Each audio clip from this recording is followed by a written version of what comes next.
Boom. What's up, guys? About to do another movie review.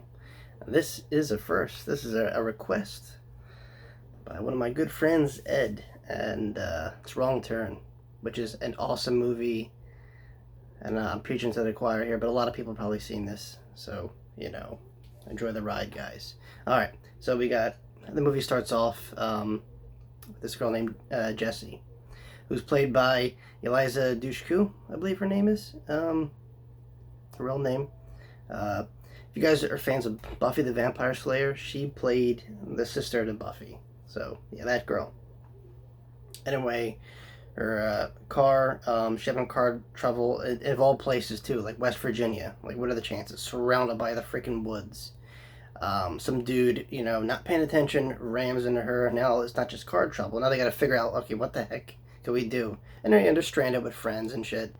And matters get worse because it just so happens there's this cannibalistic, backwood people that are hunting them down pretty much. It's very much in the vein of The Hills Have Eyes, being inbred and whatnot. But it's like turned to 11 because this one felt very. I mean, Hills Have Eyes. You got to go to that location. I mean, here you could just be passing by, break down and maybe try and get help in the woods. Find like a sheriff or something. Instead, you run into like backwood cannibal people that either eat you or do other things that are not PG-13. This one was great. It was directed by Rob Schmidt, who, if you ever guys watched Masters of Horror, it was like a TV series. Ran for 2 seasons, I think, on Showtime. And they were like 50-minute long episodes of like horror themes.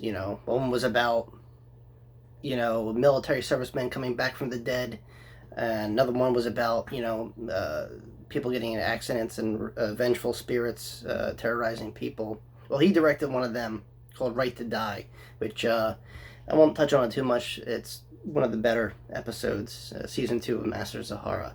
Anyway, this also has Stan Winston. That's right, Stan Winston, who, if you don't know who he is, he's a fantastic effects artist. Special effects.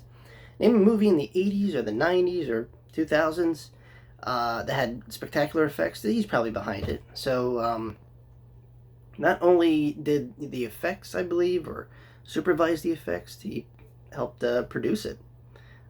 Which I didn't know that part. I know he was involved in the effects somewhat.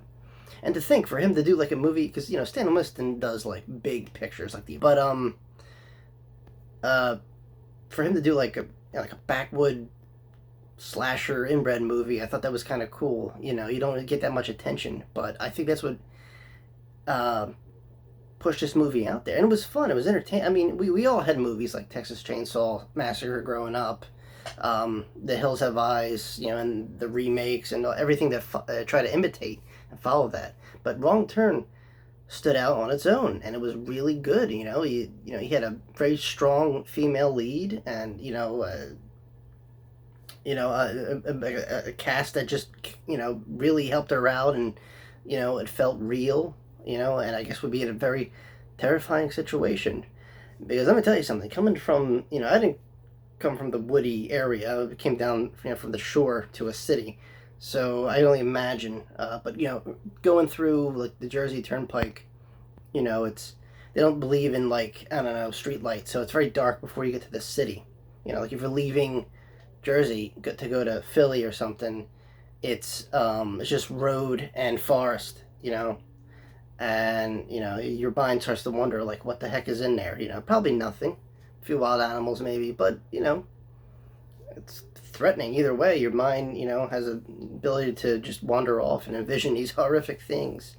And in this actually happened. People looking to solve their car issues wound up being hunted by the things nightmares are made of, and they're real and they don't die. And it's literally a vicious cat and mouse game, because everyone gets kind of like picked off in these like vicious manners, like they're being hunted, like these poor people are stranded here, or like wild animals to these inbred cannibals. And yeah, nightmare scenario. But it definitely set up for a sequel, and there's like, I don't know, 5 of them now. I lost count, really. I didn't think it would go that far. I expected, okay, maybe 2, maybe 3's pushing it, maybe a prequel. But I think there was like 2 after that. And I don't know. I saw the sequel, and that was about it. I didn't really follow. I have friends tell me the last one that came out, which was a reimagining. It was based on the same thing, just like, a different, I guess, generation of people caught up with, inbred cannibals. But anyway, this one is definitely a classic. It's a great take on a slasher film that at the time, it was a good, 2003 was a great era for horror, I think. Um, just the early 2000s. I mean, you had a lot of remakes being pushed out, but every now and then a film like Wrong Turn would pop out and it caught your attention right away. And honestly, mainstream horror is hit or miss. Once in a while, you get like an indie film pop up there that might be worth, your time, or a duds, or movies you gotta like really like, comb through the mass amounts of Netflix material or Hulu or whatever streaming service you have to find a good film. Or, like me and my friend Ed do, we'll just recommend movies to each other, that we may or may not seen, and comment on them or whatever. But yeah, I thought this was definitely, it was just awesome. There's nothing wrong with this film.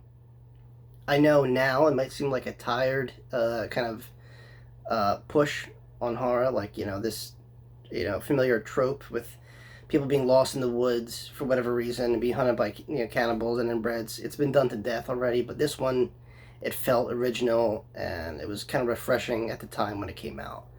And it's the first one in a long running of sequels.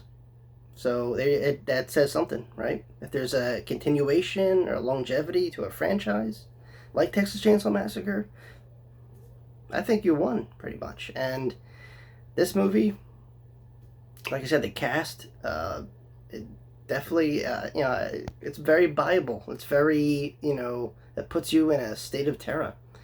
Put yourself in their situation. And yeah, it sucks, But Wrong Turn I thought was pretty cool, and definitely recommend it. So if you haven't seen Wrong Turn, or if you've seen any of the sequels, you should watch where they came from. So do yourself a favor, check out Wrong Turn, 2003. Because there's like 1,000 of them now. Not literally 1,000 Wrong Turns, but a lot of sequels. But watch this one first. All right, that's all I got to say about it. Thanks for watching, and I will see you guys soon. Peace.